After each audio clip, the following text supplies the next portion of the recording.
성경 말씀은 예레미야 20장 7절로 18절의 말씀. 예레미야 강의 43번째 시간으로 골수에 사무치는 사명감이라는 주제로 말씀을 상고해 보고자 합니다.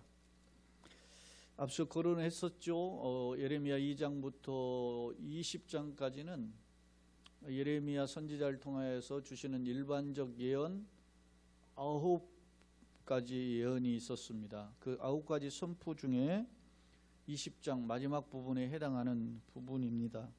특히 오늘 본문의 7절로 18절은 크게 두 단락으로 되어 있는데, 하나는 예레미야의 사명자로서 갈등하는 예레미야의 모습을 보여주고 있고, 또 하나는 현실 속에서 당면한 여러 장애물 때문에 힘들어하는 예레미야의 모습을 비춰주고 있습니다. 이 모습을 통해서 오늘 여러분 꼭 한번 기억하실 것은 예레미야 20장의 모습이 오늘 우리의 모습과 얼마나 각고 다른지를 되돌아볼 필요가 있습니다. 자, 예레미야는 우리 아마 이 20장에서도 보았고 19장에서도 보았고 그 전에도 보았는데, 계속 예레미야의 메시지를 듣고 백성들의 반응이 어떻게 해요? 죽이려 했던 것이죠.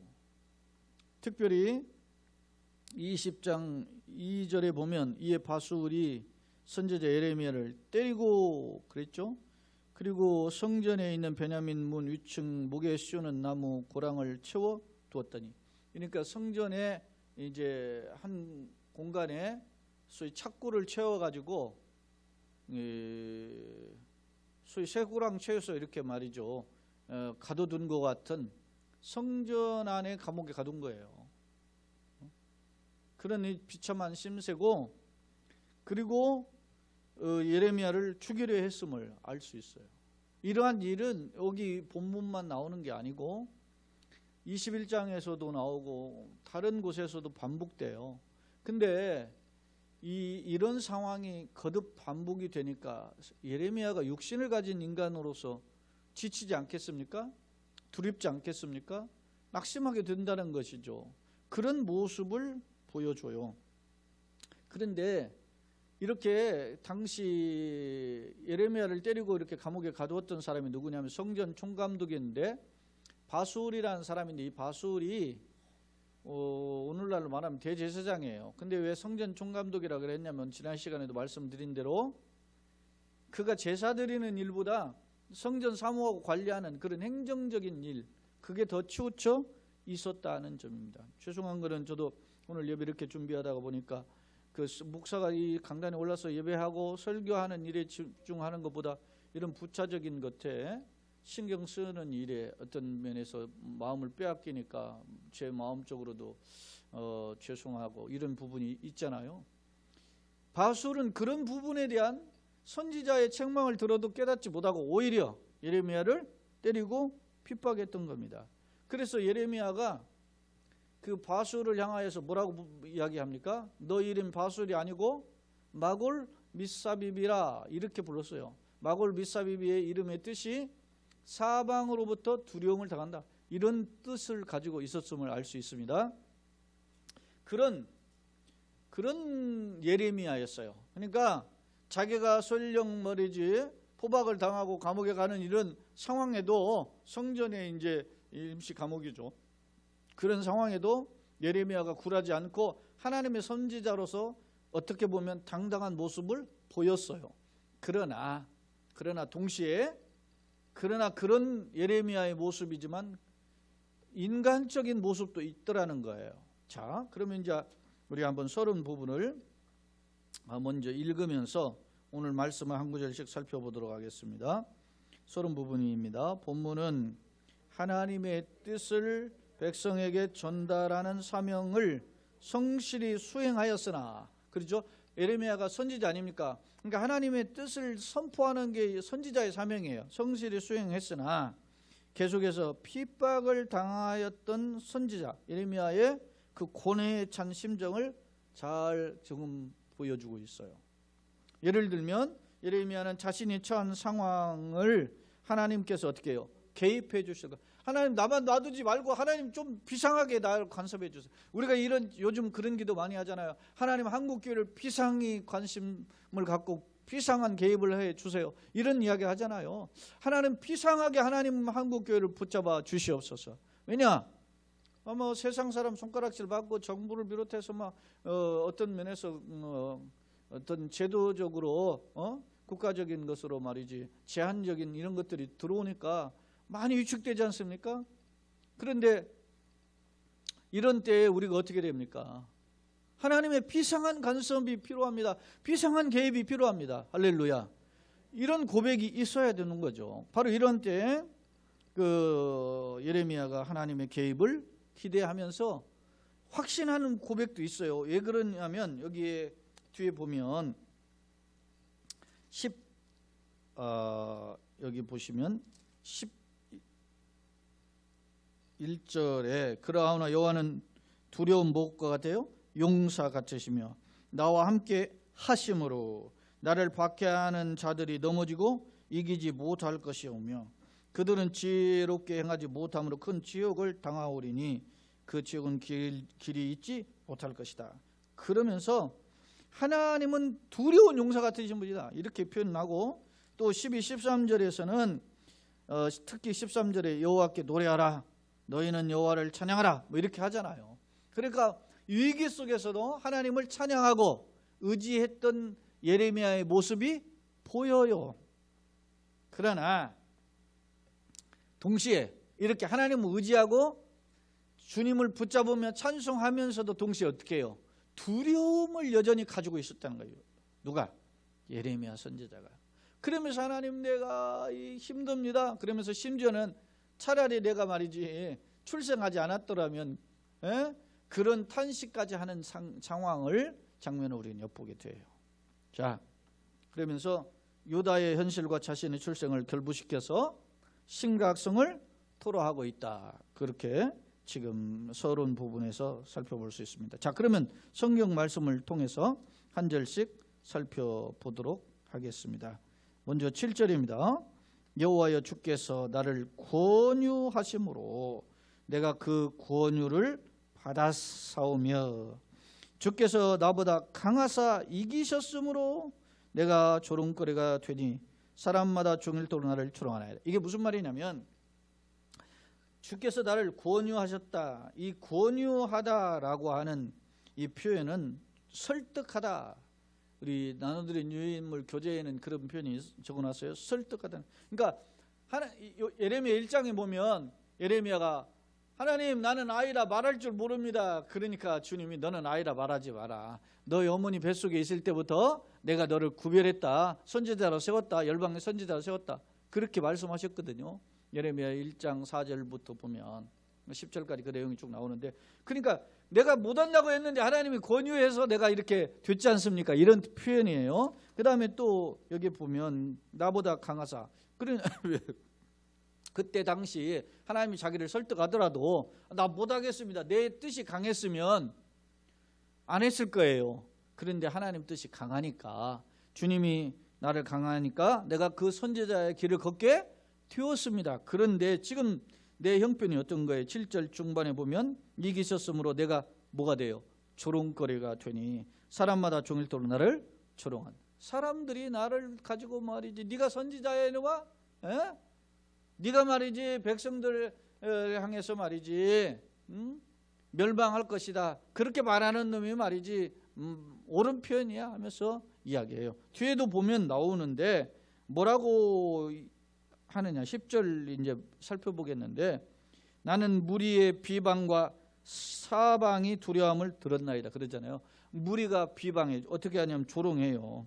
종일토록 7절에 보면 조롱거리가 되니 사람마다 종일 나를 조롱한다 그랬죠.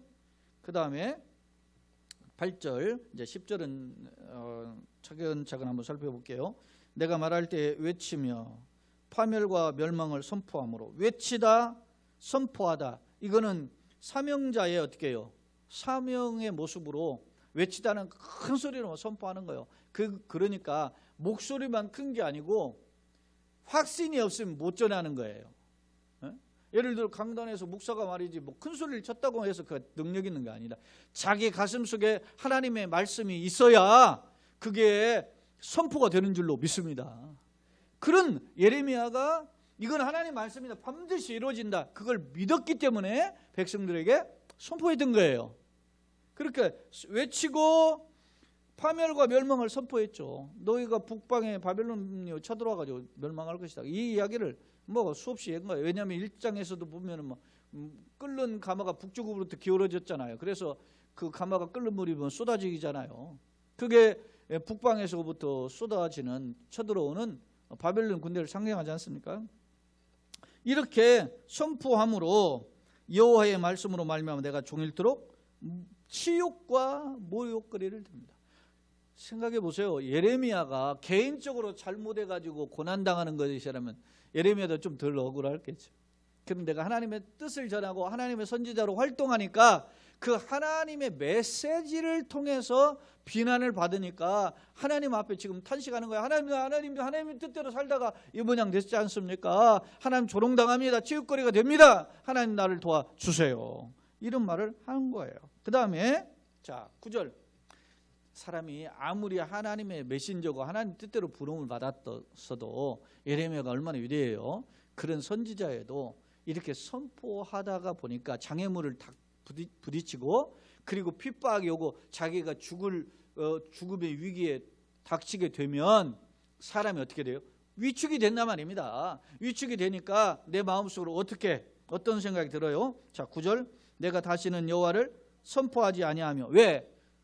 선포할수록 외칠수록 조롱거리가 되고 치욕거리가 되니까 선포하지 아니하며 그 이름으로 말하지, 이제 하나님 이름으로 말하지 않는다. 내 마음속에 이제 그 갈등의 생각 때문에 이런 마음 먹는 순간도 있다라는 거예요. 그렇게 하면 나의 마음이 뭐 같아요? 불 붙는 것 같아서 골수에 사무친다. 내 마음이 그렇게 마음은 내 마음속에만 불이 붙어서, 이 불을 누가 붙여준 겁니까? 지금 성령께서 하시는 겁니다. 사랑하는 여러분, 이것이 은혜인 줄로 믿습니다. 인간에 살다 보면 힘들어요. 저도 제가 뭐 그렇게 힘든 길은 아니지만 개척교회에서 25년 이렇게 걸어오니까 작은 교회만 섬기고 그러니까 어떻게 보면 인간적으로 뭐 교인들이 목사를 보기에 깔보는 경우도 뭐 없잖아. 뭐 그래, 우리 교인들 지금 안 그런데 간혹 그런 사람이 있고, 아니면 다른 교인들이 저를 깔보는 경우도 있고, 아니면 나아가서 목회자들이 깔보는 경우도 있어요. 야, 너는 뭐 몇십 년 그렇게 목회하는데 아직도 그 모양이냐, 이렇게 이야기한단 말입니다. 또 심지어는 내 주변에 가까운 사람, 나랑 아는 사람들이 너는 아직도 그러냐. 제일 듣기 싫은 질문 중에 하나가 지금도 몇 명 모이냐. 어제도 어느 목사님하고 통화를 하는데 목사님 교회는 몇 명이라고 해요. 자기네들 못 모인다고 하면서 그래. 그런 것이 스트레스예요. 이런 게 스트레스일 뿐만 아니, 적어도 이런 것들이 스트레스인데 예레미야는 그런 정도가 아니에요. 죽이려고 핍박하는 거예요. 교회 문 닫아, 너 다시는 말하지 마. 이렇게 이야기할 때 얼마나 고민스럽습니까? 제가 지난번에 이야기하지 않습니까? 친구 목사님 그 교회 어떻게 할 건가 물어보니까 예배 드린다고 하더라고. 그런데 예배 드렸다가 고발당했. 그러니까 경찰서 가야 된다고. 그러니까 좀 마음적으로 불편해 하더라고. 그래서 제가 그 다음날 전화를 했어요. 궁금도 하고 힘내라 전화하니라고 전화했다. 그러니까 그 친구 목사 그러더라고. 고맙다. 에? 그렇지. 크든 작든 어려움과 고난과 역경을 만나게 되면 힘든 거예요, 인간이. 그래서 그러다 보니까 아유, 내가 이제는 안 해야 될까? 예레미야도 그런 생각을 했다는 거예요. 이 예레미야 20장 9절, 제가 신학교에 전도사 할 때부터 이 말씀을 좋아했던 말씀인데, 다시는 전도하지 않는다, 그런 말을 생각하면 내 마음이 어떻게 해요? 불 붙는 것 같아서 골수에 사무친다 그랬잖아요. 예전에 제가 신학교 때 전도를 꽤 열심히 했어요. 근데 하러 나가면 전도가 간단치는 않아요. 사람들 지금은 뭐 하도 교회를 욕하고 하니까 이 밖에서 사람 만나가 전도하는 일이 거의 다 중단됐죠. 제 때는 벌써 30년 전 이야기 아닙니까? 그때는 나가서 막 예수 믿으세요 막 외치고 막 사람마다 하고 하니까 막 시끄럽다, 왜는 또 왔냐 막 그렇게 하면서 하고, 제가 지하철 속에서도 외쳤고 버스 속에서도 외치고 막 저 강남 터미널에서도 외치고 막 그런 일을 했었어요. 그런데 그러다 보면 사람들이 듣고, 이거 음료수도 하나 주시는 분도 있지만 욕하고 비아냥거리고 막 대놓고 막 달려들어가지고 하고, 심지어는 제가 예전에 뭐 이 강단에서 하기가 좀 조심스러운데 뭐 멱살도 잡혀보고 뭐 이랬거든요. 그러면 두 가지 감정이 들어요. 하나는 마태복음 5장에 너희를 욕하고 핍박하는 자들로 인하여 뭐요? 기뻐하고 즐거워하라. 하늘에서 너희 상이 큼이라. 이렇게 팔복에 그런 성경글도 구절도 생각나지만 다음 주에는 안 나갔으면 하는 마음도 생기는 거예요. 이게 인간이에요. 제가 그때 꽤 정말 은혜에 충만해가지고 열정이 붙잡혀 있었는데, 그런데 어떻게 다음 주에 또 나가요? 왜? 오늘 이 예레미야 마음, 자신의 마음에 하나님의 말씀이 자신의 마음을 방망이질하는 거예요. 골수의 사모친이 그러면서 답답하여 견딜 수 없다 그러잖아요. 답답하다라는 말은 지치고 지치다는 거예요. 자기 마음을 하나님의 말씀이 꽉 불붙은 것처럼 누르니까 자기가 뭐 더 이상 할 수 없다는 거 항복해가지고 하나님 알겠습니다 하고 이제 나가는 거예요. 이런 예레미야의 모습이 담겨져 있어. 자, 나는 그러면서 이런 하나님의 내 마음속에 불같은 하나님의 성령의 뭐요? 역사, 강권, 그런 은혜가 있고, 동시에 외부적으로는 어떻게 했냐? 10절. 나는 무리의 비방과, 무리는 백성들이죠. 비방과 어떤 비방을 받느냐? 대표적인 비방이 사방이 두려움을 들었나이다. 이 말인 사방이 두려움이 무슨 뜻이었죠? 마골 미사비비라 말입니다. 마골 미사비비의 뜻이 사방의 두려움이라는 거예요. 너 바수라, 너 이름이 바수라 아니고 너 마골 미사비, 너 사방의 두려움이 될 것이다, 이렇게 이야기했는데 그 말을 누가 들은 거예요? 바술만 듣는 게 아니고 백성들이 들으니까 예레미야가 지나가니까 뭐라고 하느냐면 수근거리는 거예요. 조롱하는 거예요. 사람들이. 야, 저 마골 미사비비 지나가네. 저놈이 마골 미사비비라고 그랬다며? 제사장한테 마골 미사비비라고 했대. 사방의 두려움이라고 했다네. 저놈이 그랬다네. 이렇게 빈정거리는 거예요. 여러분, 내가 예수 믿으세요 그렇게 했는데 너나 잘 믿어. 아, 저게 목사야? 뭐 이렇게 하면서 저게 집사야? 뭐 권사야? 뭐 저러고 장로야? 뭐 이렇게 이야기를 들을 때 우리 마음이 얼마나 자존심도 상하고 막 힘들거든요. 이런 모습이 지금 있는 거예요. 그러면서 그들이 이르기를 뭐라 그래요? 고소하라. 우리도 고소하랴. 너 하나님께 고소해. 우리가 이랬다고. 너 비아냥거렸다고. 너 하나님께 고소해. 우리는 네가 나라를 팔아먹은 놈이다 고소할 것이다. 나라를 배방하고 막 북방민족이 이방민족에게 개돼지처럼 여긴 게 이방인들이잖아요. 그 민족에게 나라를 팔아먹는다 고소하리라. 이러면서 백성들이 대들은 거예요. 대들 정도가 아니에요. 지금 예레미야를 가두어버리고 죽여야 하잖아요. 그러니 얼마나 힘들겠습니까? 그러면서 심지어는 누구도 내 친한 벗도 다 내가 어떻게 실족하기를 기다리며 혹시 유혹을 받게 되면 우리가 그를 이겨 우리 원수를 갚자.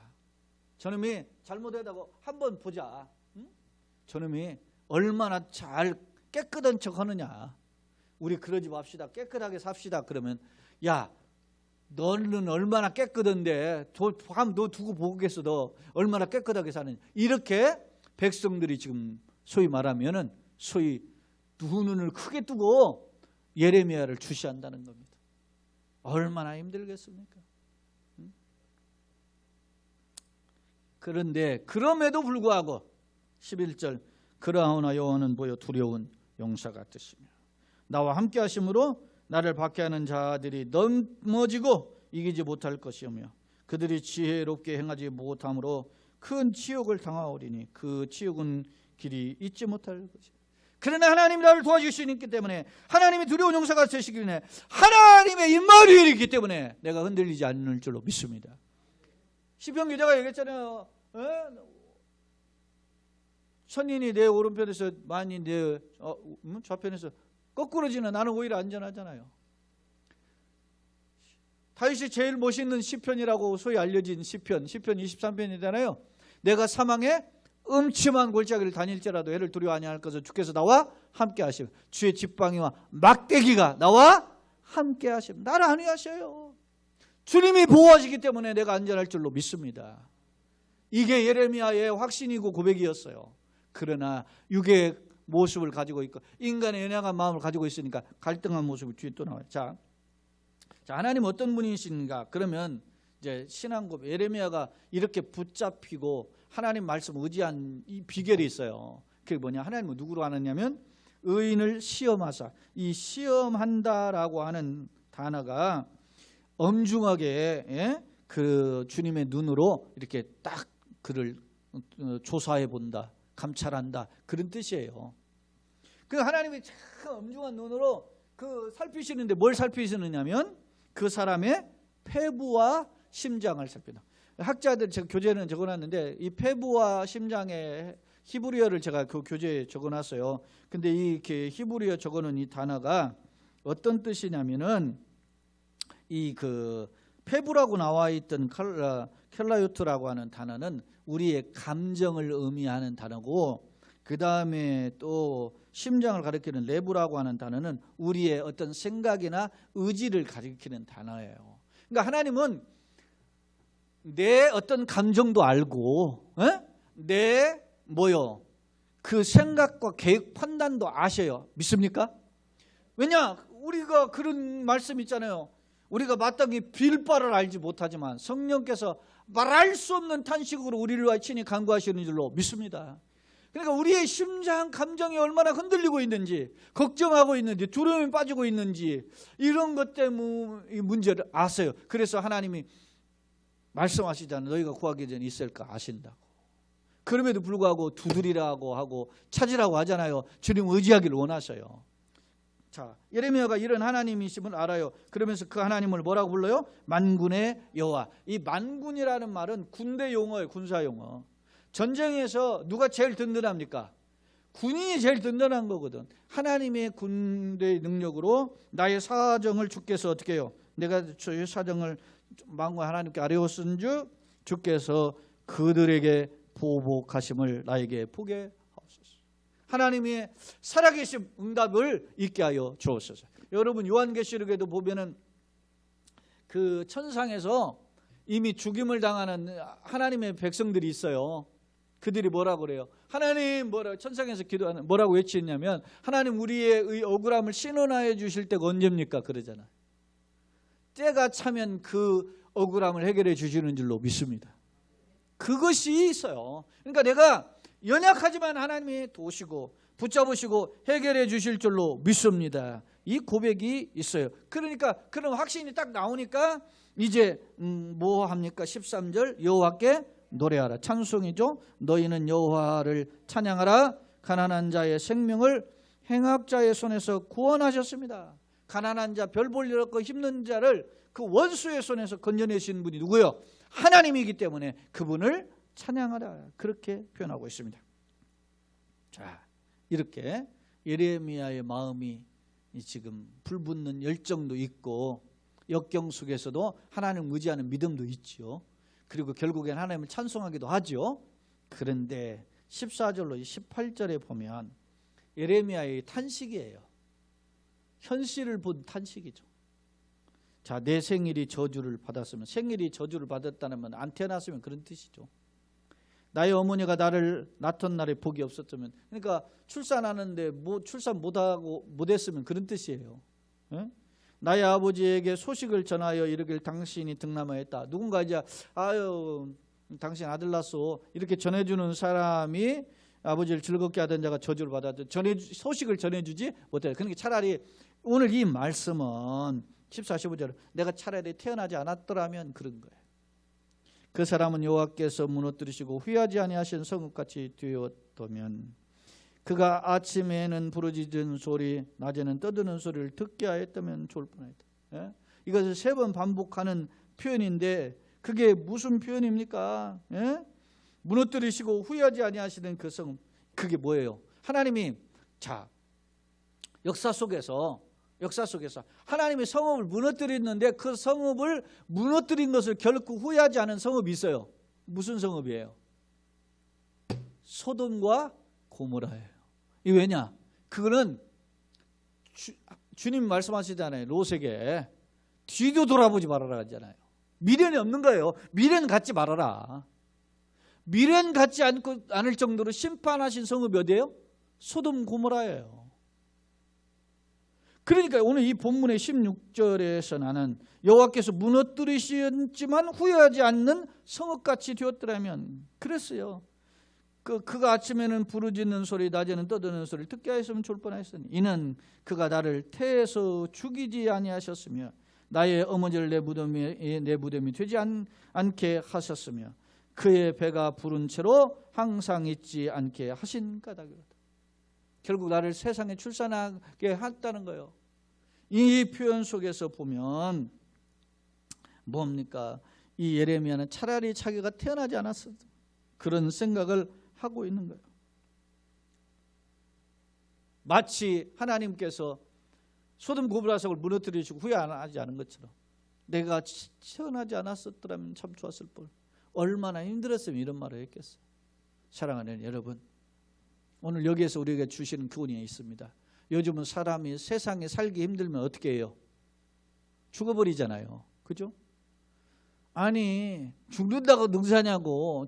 잘못을 했으면 사과하고 용서를 빌고 편지 한 장이라도 남겨놓아야지. 예? 여러분요, 예레미야가 이렇게 절망했지만 어떻게 해요? 자기를 죽여달라고 하질 않아요. 하나님을 의지하는 거지. 이거는 살려달라고. 앞서도 아까 제가 개는 훌륭하다 어느 프로그램 보니까 개가 왜 짖냐면 두려우니까 짖는데. 예? 그것이 난폭하니까 짖는 게 아니라 순하고 자기 힘이 약하니까 센 척하면 하니라고 하는 것이 짖는 거라는 거예요. 마찬가지예요. 여러분 세상에서는 우리가 센 척하면 해도 그 조건 보고서는 에게 무시해요. 그러나 우리는 하나님 앞에서 세상 몫을 내려놓고 하나님을 의지하고 하나님을 찾고 하나님 도와주세요. 그러면 주께서 우리를 그때부터 이끌어 가시고 세워주시고 살려주시는 줄로 믿습니다. 그것이 믿음이요 그것이 은혜예요. 세상은 그 비결을 모르니까 비결이 딱 막혀 있는 것 같으니까 살 길이 없는 거예요. 그러니까 이제는 끝이다 하고 절망이라는 게 끊어질 절자고 소망이 끊어진 거 아닙니까? 여러분 그 존 버년 성경 다음으로 세계 최고로 많이 읽혀진 책이 소위 존 버년이 쓴 철로 역정이라고 하잖아요.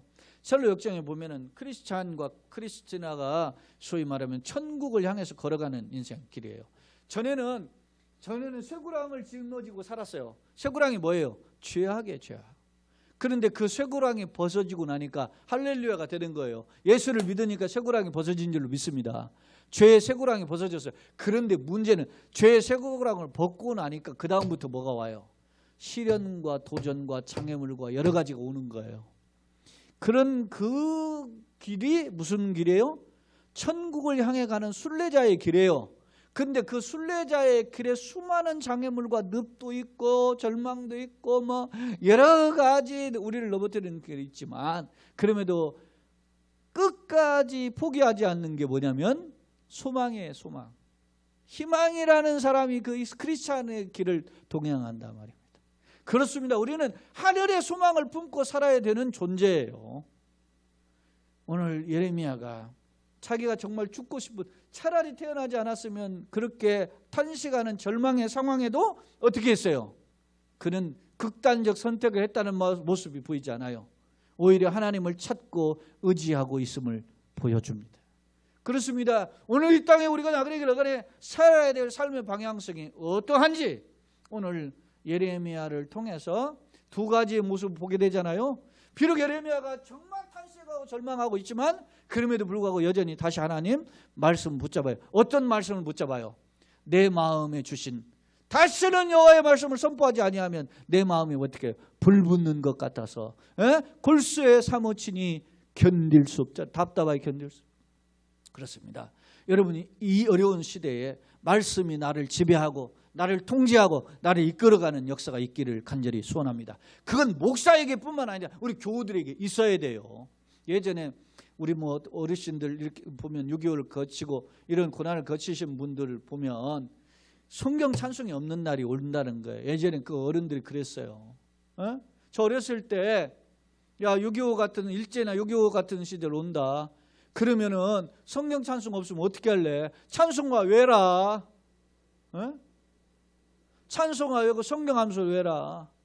그런데 제가 이렇게 목회를 하면서 목회자로 걸어가면서 저에게 능력 있는 게 뭐냐면 성경 구절이에요. 다른 거 없어요. 물론 제가 뭐 예를 들어서 뭐 총신대학원도 나오고 뭐 제가 어떤 뭐 이런 거 캐리어를 가지고 있는 거에 대한 그런 자부심도 있지. 그건 아무것도 아니에요. 오직 살았고 운동력이 있어서 자유 어떤 날선 검보다도 예리하여 홍과 영과 가지고 골수를 찔러 쪼개는 생명의 말씀이 최고인 줄로 믿습니다. 그 말씀이 나를 살리고 그 말씀이 나를 이끌어가고 그 말씀이 장애물을 이기게 하고 그 말씀이 나를 넘어뜨리고 하는 사단의 계계에서 승리케 할 줄로 믿습니다. 왜냐하면 그 말씀만이 진정한 하나님의 능력이기 때문에 그렇습니다. 오늘 그것을 보여줘요. 자, 이제 말씀 이제 마지막 17, 19절, 18절에 이런 어찌하여 내가 내 태에서 나와서 고생하며 슬픔을 보며 나의 날을 부끄러워 보내는 거 이런 탄식이 있어요.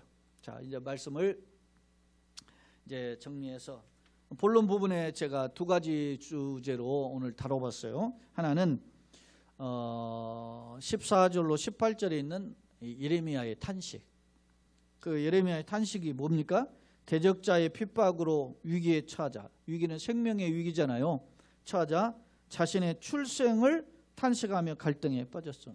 알 수 있어요. 이게 인간의 모습이에요. 그러나 그럼에도 불구하고 예레미야가 다시 일어설 수 있는 비결이 뭐예요? 사명감과 소망이에요. 사명감은 자기의 주신 하나님의 너는 메신지야. 너는 하나님의 말씀을 전하라고 세움받은 존재야. 할렐루야. 그리고 나를 이기게 하시는 분이 누구예요? 하나님. 그 하나님께 소망을 둘 때 이기는 거예요. 자, 비록 갈등은 하지만 사명감에 붙들려 소망을 품고 주님을 다시 의지했어요. 이런 모습을 통해서 우리에게 보여주는 교훈이 뭡니까? 천국과 현실. 그러니까 우리 인간은 두 도성에서 산다는 거예요. 바울도 그랬잖아요. 내가 이 땅에 살고 있죠. 이 땅에 살고 있는 우리는 대한민국에 살고 있는 대한민국 시민권을 가진 자예요. 동시에 우리는 하나님의 백성이요, 하나님의 자녀요, 하늘의 시민권을 가진 천국의 시민권자예요. 그러니까 이 땅이라는 도성과 하나님 나라라고 하는 도성, 두 도성 사이에서 끼어서 사는 거예요 지금. 근데 어떤 사람은 저세술이 능한 사람은 하나님께 한 발, 세상에 한 발 양다리 걸쳐가지고 갈짓자를 하는 거예요. 어떤 때는 하나님께 갔다가 어떤 때는 이렇게. 이런 경우는 결코 하나님 기뻐하지 않아요. 비록 이 땅에서 살지만 소망을 어디게? 하늘에 두고 하나님께 두고 살아갈 때에 하나님이 이끌어 가시는 줄로 믿습니다. 그러니까 오늘 이 두 도성에서 낀 삶 속에서도 그러려면 승리해야 될 비결이 뭐냐면 나에게 주신 하나님의 말씀의 사명이에요. 그 사명. 그렇습니다. 우리가 가정에서는 가정에 내가 먼저 믿으면 나를 하나님 가정에 선교사로 파송하셨다.